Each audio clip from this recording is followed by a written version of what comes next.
Hey les amis, comment ça va? J'espère que vous allez bien. Regardez l'heure qu'il est 3 h du mat. J'ai attendu d'avoir quelques informations supplémentaires pour vous concocter une vidéo qui est du contenu intéressant.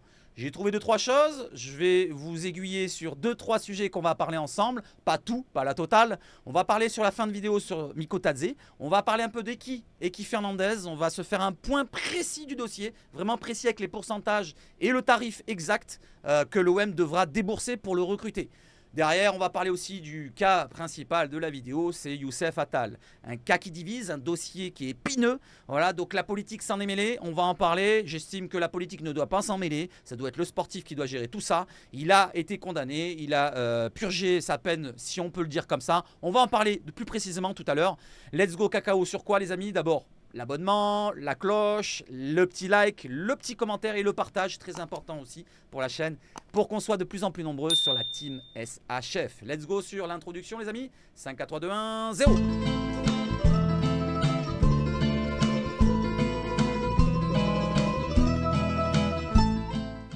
Allez, on commence par quoi? On commence par Valentin Rongier qui fait des tests médicaux du côté de la commanderie. C'était pour la reprise. Pendant 2 journées, on fait des tests médicaux plutôt du côté de tout l'effectif, que ce soit l'effectif pro et même la réserve et même les jeunes.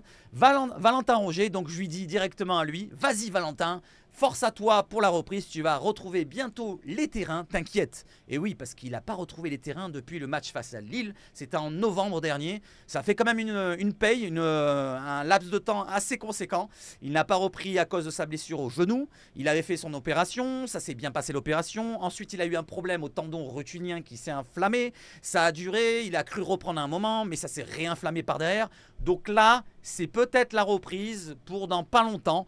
Normalement, peut-être pas pour les premières rencontres, puisqu'il est encore incertain, même pour la reprise collective. J'espère qu'en tout cas, qu'il sera là bientôt. Il peut nous servir, il est polyvalent, il est intelligent. Même si ce n'est pas un joueur de très haut standing, c'est un joueur intelligent qui peut nous servir dans l'effectif. Donc force à toi Valentin et donnez-lui de la force dans les commentaires. On enchaîne avec un autre joueur, Pierre-Emerick Aubameyang. Alors je vous lis le message et vous donne mon avis. Pierre-Emerick Aubameyang, j'aurais préféré te voir arriver en blanc au bas. Et oui, parce que le blanc, c'est mieux que le noir. Point de vue noir, c'est plutôt l'enterrement. Le blanc, c'est plutôt ciel et blanc, les couleurs de l'OM ou le côté paradis. Vous voyez ce que je veux dire? Ciel est blanc, donc on aurait préféré en blanc. Et les téléphones, les 2 téléphones à la main, j'espère que c'est juste pour de Candy Crunch. De façon de dire, j'espère que c'est plus pour jouer aux jeux vidéo sur ton téléphone, plutôt que d'être contacté par des agents pour partir du côté de l'Arabie Saoudite. Mais je te souhaite la meilleure saison possible où que tu sois. Et oui, parce qu'on le sait, comme je viens de le dire maintenant, l'Arabie Saoudite est intéressée par lui. Al-Shabaab était intéressé il n'y a pas si longtemps. Et est-ce qu'ils vont investir, pourquoi pas, sur un gros salaire sur Aubameyang? Attention, suivons ça de près. Pour l'instant, c'est en stand-by. On ne sait pas la vraie décision. Voilà, quelles sont les intentions de PEA. Mais on en saura plus dans les prochaines heures, prochains jours. Je vous tiens au courant sur ça. Allez, on enchaîne avec un autre joueur, Léo Balerdi. Tu arrives avec le sourire, il y a du soleil, tes copains, un nouveau coach. Donc, let's go la prolongation, Léo Balerdi. Une grande saison t'attend. Voilà, je lui dis directement, tu as eu une prolongation. Ouais, il y a une prolongation du contrat qui a été proposée il n'y a pas si longtemps, de 2 ans, 2 années, jusqu'en 2028. Donc, ce serait bien qu'il signe. Ce serait bien que tu signes, Léo. Comme ça, on est un peu plus rassuré que tu ne partes pas directement. Parce que si tu ne prolonges pas, il va falloir que tu partes dans pas si longtemps que ça. Donc je préférais que tu prolonges, tu fasses la saison entière avec nous, qu'on soit concentré toute la saison, qu'on atteigne nos ambitions, nos objectifs, c'est-à-dire quoi, peut-être un titre cette saison ou alors au moins une place dans les 2 premiers, pourquoi pas, et que tu nous fasses une très grosse saison, c'est pour toi aussi, pour que tu retrouves l'Albi Céleste. Donc force à toi aussi Léo Balerdi. Je continue avec le dernier qu'on va parler un petit peu. Les tests médicaux d'Azdin Ounahi qui fait parler aussi. Azdin Ounahi, tout le monde a envie de le voir partir. Ou une grosse partie des supporters marseillais. Moi personnellement, je vous ai donné mon avis. J'ai envie de le voir sur un laps de temps. Pourquoi pas à tester avec un autre profil de coach. Justement, j'en parle là. Tu es encore chez nous. Tu as maintenant un coach qui semble adapté à ton profil. Donc à toi de montrer ce que tu vaux, Azdin. Force à toi et bonne chance pour la saison. Que tu sois ici chez nous à l'OM, tant mieux. Que tu montres ta valeur, que tu sois très fort comme avec ta sélection. On attend que ça. On attend que ça, Azdin. Donc c'est maintenant ou jamais. Si tu ne le montres pas dans les premiers matchs et directement que tu ne prouves pas ta valeur auprès du coach, eh ben, il va vouloir te faire partir. Et après, la direction n'attend que ça pour te faire partir. Donc Azdin, les cartes sont dans tes mains. Allez, j'enchaîne maintenant avec l'actualité et après, juste après ça, c'est le mercato. Donc, 3 matchs sont programmés par l'Olympique de Marseille. Donc, il y en a un qui a été rajouté par rapport à 2 qu'on connaissait, c'est celui d'Augsbourg. Je vais vous énoncer ça, je vais vous préciser ça. Donc, c'est l'OM qui nous indique ça. À la commanderie, donc le 21 juillet à 18 h, OM contre Nîmes, club de national. Le 24 juillet, donc 3 jours plus tard, à 18 h, encore à la commanderie contre Toulon, club de national 2. Les 2 matchs seront diffusés sur Twitch OM officiel et aussi sur le site de l'OM avec bien sûr l'abonnement Peuple Bleu et Blanc. Donc vous devez payer soit l'abonnement de Peuple Bleu et Blanc sur le site de l'OM qui vous donne des réductions sur les maillots par exemple 10%. C'est intéressant, au lieu de le payer 95 €, vous payez 85 par exemple. Ou alors vous payez l'abonnement sur la chaîne Twitch qui correspond à 4-5 € pour un mois. C'est vous qui choisissez pour voir les 2 premiers matchs, Nîmes et Toulon. Sinon, je vais vous les diffuser. Enfin, pas les diffuser. Je vais vous les commenter. On passera un bon moment ensemble. On parlera de l'actualité, du mercato. Il y en aura encore pendant le match. On parlera tranquillement. On passera un bon moment ensemble. Sinon, le 3e match qui est programmé, c'est à la WWK Arena en Allemagne. C'est à Augsbourg. À 17 h, pardon, le 10 août. Le 10 août à 17 h, une semaine avant la reprise. N'oublions pas, la reprise, c'est le week-end du 17-18. Et l'OM se déplacera à Brest. Logiquement, ça devrait être le dimanche 18. Voilà, l'OM fait du chiffre. Donc, c'est normal qu'on soit dans les prime time, dans les gros matchs et les grosses affiches. OM Augsbourg, donc, club de Bundesliga, qui a terminé 11e si je ne me trompe pas. Par contre, pour la diffusion, on n'en sait pas plus. Pour l'instant, on n'en sait pas plus. Ça devrait être diffusé sur une chaîne, peut-être W9, peut-être... vous voyez ce que je veux dire ?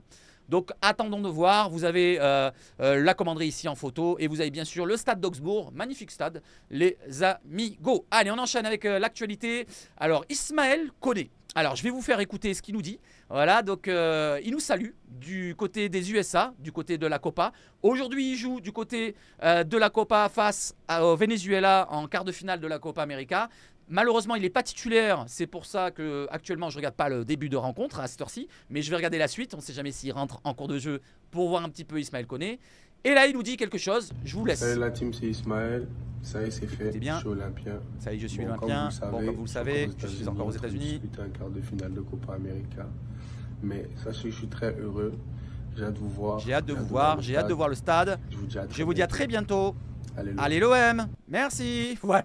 Voilà pour les paroles d'Ismaël Koné. Bienvenue à toi. Pour la compo, vous l'avez du Canada, il n'est pas titulaire, il est dans les subs qui sont ici. Donc remplaçant, on le verra en cours de match, mais ça ne nous intéresse pas. Allez, partons sur le mercato les amis. Le premier dossier, ça va concerner le gros sujet du jour, donc Attal, c'est Klos. Et oui, Nice souhaite recruter Jonathan Klos selon Santi de Football Mercato. Franck Hez veut retravailler avec le latéral droit.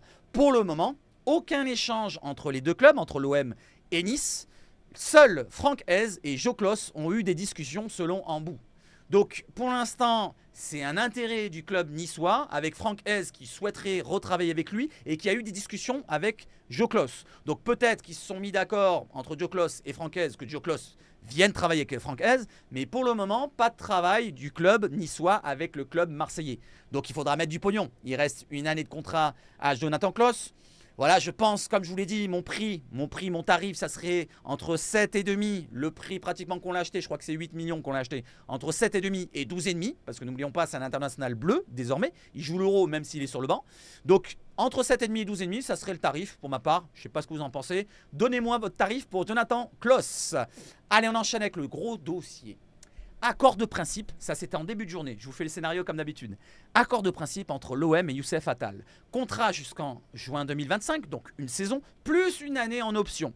Avant de finaliser, il resterait quelques détails à régler et on les connaît les détails puisque ça concerne l'extra sportif. On attendait de voir à mon avis au club et en interne du côté même de l'entourage de Attal. Rappel, Attal est libre de tout contrat, point de vue sportif. Là je parle que du sportif. Merci Football Mercato pour l'information. Et on continue maintenant, on va parler un petit peu plus précisément de l'extra sportif. C'est ce qui fait parler, c'est ce qui divise, qui partage.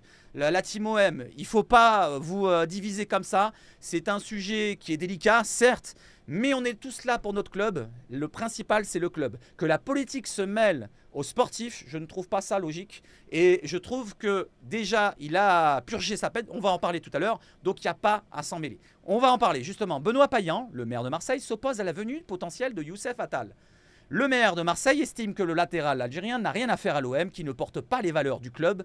Rappel, Attal avait été condamné 8 mois de prison avec sursis pour incitation à la haine, plus une sanction financière de 45 000 € si je ne me trompe pas. Il a accusé le coup, il a accepté la sanction.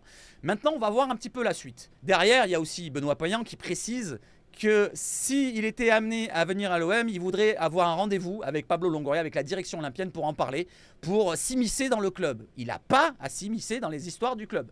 Donc ça, c'est mon avis. Ensuite, on parle plus précisément maintenant du cas. Youssef Attal n'ira pas à l'OM selon l'équipe. Donc là, apparemment, c'est fini selon l'équipe et selon d'autres médias, mais j'ai pris la dernière information qui est tombée. Pour son histoire extrasportive, ça c'est mon avis, pour son histoire extrasportive, il a été condamné à accepter la peine et la sanction financière. Il s'est même excusé sur les faits qu'on lui reproche encore. Et oui, tu as accepté, tu as été condamné, certes, oui, tu as été condamné, certes, t'es coupable, ok, t'as dit quelque chose de dingue, je sais pas quoi, oui, c'est des insultes plus ou moins, pas des insultes, des propos à connotation, voilà, incitation à la haine, je sais pas quoi, raciale, wow. Franchement, je trouve que c'est abusé de ce que j'ai vu. Accepter la peine et sanctions financières, il s'est même excusé sur les faits qu'on lui reproche. Donc c'est une erreur, il s'est excusé, il a payé, maintenant il a fauté, ça devrait être réglé. Logiquement, je ne vois pas pourquoi on taperait jusqu'au bout sur son dos. Alors si c'est le cas, il ne doit même plus revenir au pays ou en Europe. Si c'est le cas, je ne sais pas, qu'est-ce qu'on doit faire de lui? On doit le mettre en prison directement, il n'a plus le droit de vivre. Voilà, donc là il était du côté de la Turquie, il pouvait jouer, et en France il n'a pas le droit de jouer. Donc apparemment c'est cela. Si c'est cela qu'on veut, eh ben continuons comme ça, à s'immiscer au milieu des dossiers. Alors parlons un petit peu de Greenwood, parlons un petit peu des autres cas, des Verretou, des Harit, des ci, des là. Par le passé ils ont fait des dingueries. Voilà, si on veut parler des sujets extrasportifs, qu'on y aille jusqu'au bout. Pas qu'un seul cas. Perso, personnellement, c'est moi qui dis là, c'est ces pépins physiques qui me dérangent le plus. Et basta. Voilà ce que j'en pense pour le dossier Youssef Attal. Pour moi, le plus gros problème, pour moi, ça serait ces pépins physiques à répétition qu'il a eu dans sa carrière. Pour moi, tout ce qui est extrasportif, je mets de côté. Comme je vous l'ai dit, je mets de côté, même s'il y a des dingueries. Après, c'est pas des dingueries comme s'il avait été actif dans quelque chose de très grave. Vous voyez ce que je veux dire? Voilà, il n'a pas tué quelqu'un. Donc bref, Youssef Attal, bonne continuation. Toi, malheureusement, tu ne seras pas olympien cette saison si on en croit toutes les dernières informations. Derrière, Adam Seur nous précise que Youssef Attal était validé par De Zerbi. Donc Roberto De Zerbi l'avait validé, ce dossier-là. L'entraîneur italien a suivi l'avancée du dossier et a même appuyé avec Pablo Longoria et Mehdi Benassia pour que le transfert se conclue. Mais malheureusement, il ne va pas se conclure. Voilà, n'hésitez pas à réagir à ce dossier qui est épineux. Restez correct dans les messages. Voilà, donc chacun a un avis différent. M'en voulez pas pour mon avis. Je vous en veux pas pour vos avis. Si vous m'emmerdez, je vous emmerde. Allez les amis, on continue avec les informations. Sportivement, ça c'était juste un avis de quelqu'un. Je voulais vous demander, tiens, la petite question. C'est pour ça que je l'ai mise. Sportivement, Jonathan Klaus, c'est supérieur à Youssef Attal. Quel est votre avis là-dessus? Quel est votre avis là-dessus? Est-ce que Joe Klaus est supérieur à Attal ou Attal supérieur à Klaus? C'est vous qui choisissez. Je vous demande, vous mettez ce que vous voulez. Par exemple, à son prime, Attal est plus fort que le prime de Klaus ou l'inverse, ce que vous voulez. Allez, on enchaîne maintenant avec Mason Greenwood. Allez, Mason Greenwood, un autre dossier délicat aussi. Voilà, j'en parlais juste avant. Mason Greenwood s'éloigne de la Lazio. Le dossier devient trop compliqué pour les Italiens. Le club romain relance la piste Calvin Stengs de Feyenoord. L'OM suit toujours et est toujours là. Donc, du côté de la Lazio, on a un peu de mal à s'aligner sur les demandes peut-être de United.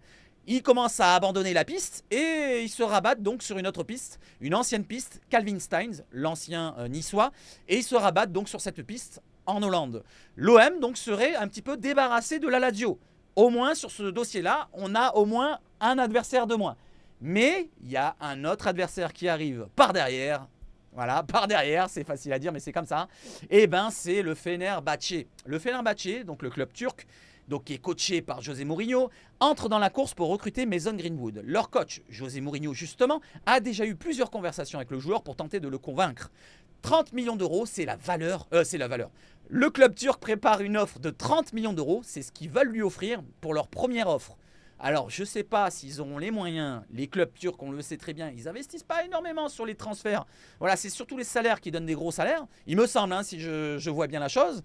Donc, je ne sais pas si c'est réel, si c'est concret. En tout cas, cette information-là nous ressort de United Forever 7. United Forever 7, c'est un média anglais donc, qui correspond au club de United. Est-ce qu'ils ne feraient pas ça pour monter les enchères avec moyennement des agents qui joueraient le jeu et tout machin, vous voyez ce que je veux dire? Donc est-ce que ça ne serait pas pour monter la sauce du côté anglais pour pourquoi pas que l'OM propose plus que ce qu'ils ont proposé? Dernièrement, on parlait d'une somme de 25 millions plus 5 millions d'euros de bonus, plus 50% à la revente, c'est quand même assez énorme déjà. Donc 30 millions, est-ce qu'ils ne veulent pas peut-être faire monter l'OM à 30 millions secs plus 5 millions d'euros de bonus? C'est ça aussi qu'il faut penser, les amis. Allez, on enchaîne derrière. Donc Mason Greenwood, pardon, dites-moi ce que vous en pensez. Et on enchaîne directement avec le cas Eki Fernandez. Alors, ah, mierda, nous dit Sebachfoot. Eki Fernandez est blessé. Le milieu de terrain a subi une élongation de grade 2 au fémoral de la jambe droite. C'est comme moi, en fait, c'est la cuisse. Rétablissement prévu. Probablement, hein, c'est pas sûr, pour les débuts de l'Albi Céleste de l'Argentine au JO le 24 juillet. C'est leur premier match le 24 juillet. Peut-être qu'il sera rétabli pour le 24, ça correspond à 3 semaines. J'ai eu la même, c'est pratiquement pareil, ce que j'ai eu, une déchirure à la cuisse. C'est bien 3 semaines. Donc c'est 3 semaines au moins minimum. Après, est-ce que ça sera un frein au recrutement? C'est ça qu'il faut se dire. Parce que imaginons, il est blessé, ça dure plus longtemps, je sais pas moi, 1 mois et demi, 2 mois. Et imaginons le recrute qui manque la préparation physique. Déjà que c'est un joueur jeune qui n'a jamais été ailleurs qu'en Amérique du Sud. Il arrive en Europe, il n'est pas préparé physiquement avec Roberto De Zerbi qui lui demande des choses spéciales. Ça sera peut-être compliqué de l'impliquer, de l'adapter, de l'acclimater assez vite. Vous voyez ce que je veux dire? C'est pour ça que c'est important d'en parler, de cette blessure-là, d'Eki Fernandez, si bien sûr on lève l'option d'achat. Et oui, l'option d'achat, pas l'option d'achat, la clause libératoire. Et oui, parce qu'on va en parler justement derrière. Donc la clause libératoire, tout d'abord, je vous montre, tout d'abord avant de passer sur la clause libératoire, que Eki Fernandez est suivi, ou il est suivi, non, il est suivi par Léo Balardi, vous le voyez en bas, et qui, donc Ezequiel Fernandez est suivi par Léo Balardi. Bon, c'est des Argentins, je vais dire, c'est pas particulier, mais bon, c'était juste pour la petite information supplémentaire. Sinon, maintenant regardons pour la clause libératoire. Je vous avais parlé de Sportune qui m'avait mis une information comme quoi c'était 20 millions de dollars, donc ça correspondait à environ 18 millions, je crois, d'euros. Et c'est pas ça la somme, c'est plus bas.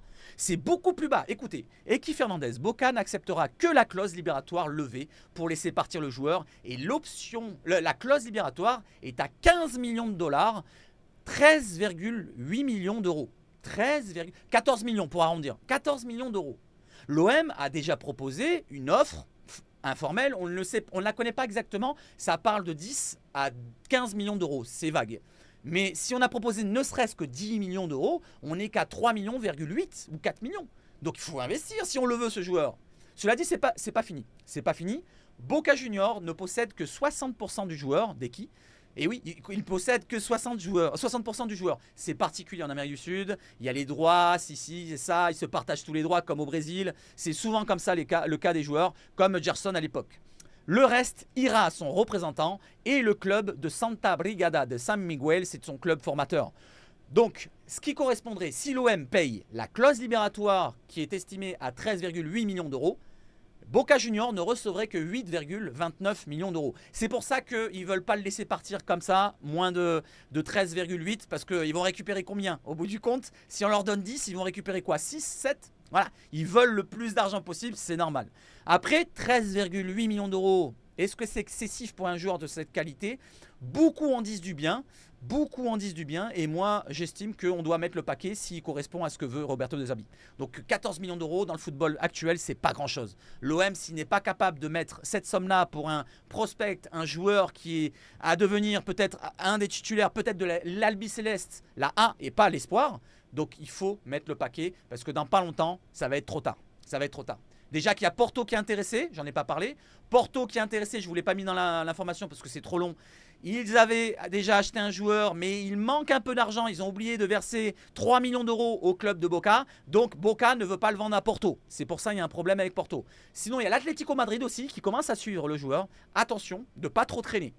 Allez, on continue. L'information sort d'un journaliste argentin. Je l'ai retrouvé sur un site. Je continue et on va finir avec le dossier Mikotadze, les amis, avec la tribune olympienne qui nous précise que Lens est favori pour le transfert de Georgi Mikotadze. Le joueur est séduit par le projet lensois et le discours de Will Steele. Mais l'OM est en embuscade et en fera une priorité si Aubameyang quitte le club. Mikotadze est très intéressé par le projet de l'OM. Alors, dernièrement, on en avait parlé, je crois que c'est même la tribune, hein. Je ne sais pas si c'est eux précisément, je ne vais pas les critiquer, mais qui avait dit que Lens n'était pas intéressé. Donc apparemment, ils sont intéressés et ils sont même favoris. C'est fini apparemment Monaco, c'était les premiers, ils étaient en pôle. Maintenant, c'est Lens. Et l'OM qui traîne toujours derrière. Je ne sais pas ce qu'ils foutent derrière, s'ils reniflent les culs en ce moment, les Marseillais, mais il faut y aller.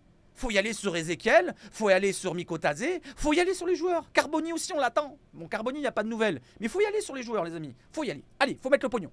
Précision sur cette information-là, la tribune olympienne qui précise sur son information que pour être le plus précis possible, le joueur a une préférence pour l'OM et veut patienter, mais pas indéfiniment non plus. Lens n'était pas loin d'un accord, sauf que Metz fait monter le prix, 25 à 30 millions d'euros, il réclame le FC Metz. Vraiment un dossier compliqué à cerner depuis quelques jours, les amis, nous dit la tribune olympienne. Merci pour cette information-là, si elle est concrète. Donc 25 à 30 millions d'euros. Est-ce que vous mettez cette somme pour Mikotadze, les amis?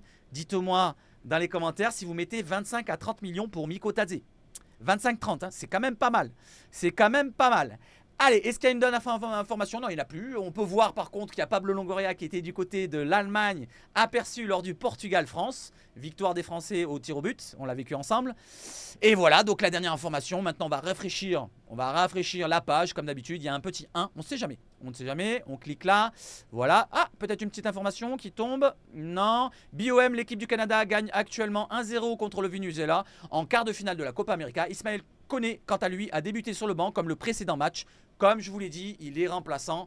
Voilà les amis. J'espère que vous avez passé un excellent moment avec moi. J'espère que vous reviendrez le plus souvent, même quand le mercato sera terminé. On passe de bons moments ensemble. L'actualité continue de l'OM toute la saison. Après, quand la saison va reprendre, il y aura de l'actualité, vous inquiétez pas. On va parler de Roberto De Zerbi. Est-ce qu'il s'est pris la tête à l'entraînement? Est-ce que les joueurs suivent? Est-ce que les joueurs sont bons ou pas? On va en parler de tout ça dans toutes les vidéos, dans tous les lives qu'on passe ensemble. D'ailleurs, le prochain live, dimanche, logiquement, je fais un live. Alors, pour l'horaire, pour l'instant, je ne suis pas sûr si c'est en fin de matinée ou dans l'après-midi. Pour l'instant, on verra bien si l'invité que j'ai essayé d'inviter répond. Allez, je vais vous souhaiter de passer une excellente fin de nuit, une excellente matinée, une excellente journée, une excellente soirée. Et on se retrouve bien sûr pour la prochaine vidéo et le prochain rendez-vous en live, les amis. Vive le foot chez Sabachout et surtout, allez l'OM!